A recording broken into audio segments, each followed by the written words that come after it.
कल मैसेंजर पर किसी ने मुझसे एक प्रश्न किया कि भगवान कौन है, हम किसको अपना इष्ट माने।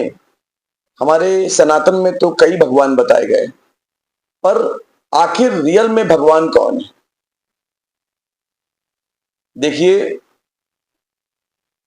हम आपको एक तरीके से आपको समझाने का प्रयास करेंगे कि भगवान आखिर है कौन और भगवान कहाँ है और भगवान कैसे मिलता है, कैसे आप ईश्वर की प्राप्ति कर सकते हो। सबसे पहली बात तो यह है कि भगवान अनेक नहीं है, भगवान एक है, परंतु उनके प्रतिबिंब, उनके रूप अनेक है। अगर रामचरितमानस की बात करें तो रामचरितमानस में भी किसी न किसी चौपाई में ये लिखा हुआ है कि भगवान का कोई रूप नहीं है,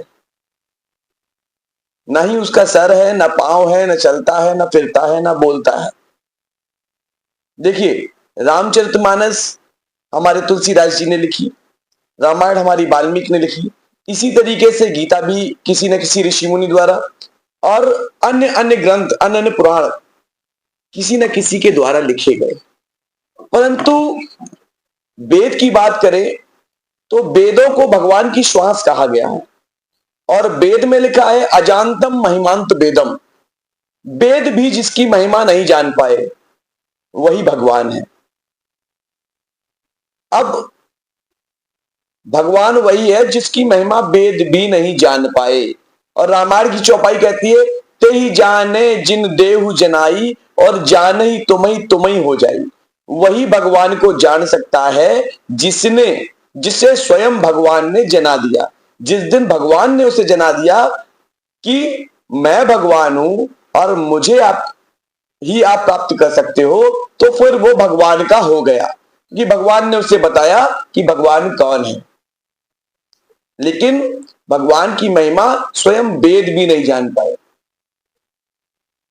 ब्रह्म एक ही है, उसके रूप अनेक है। चलिए हम आपको ये बताते हैं कि भगवान आखिर छुपा कहां है, भगवान है कहां पर।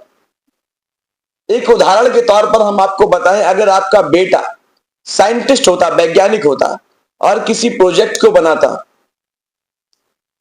और उस प्रोजेक्ट को एक भीड़ में लेकर आता, लेकिन अचानक से बनाया तो उसने जनता के हित के लिए था, लेकिन अगर उसमें विस्फोट हो जाता है तो वो जिम्मेदारी किसकी होगी?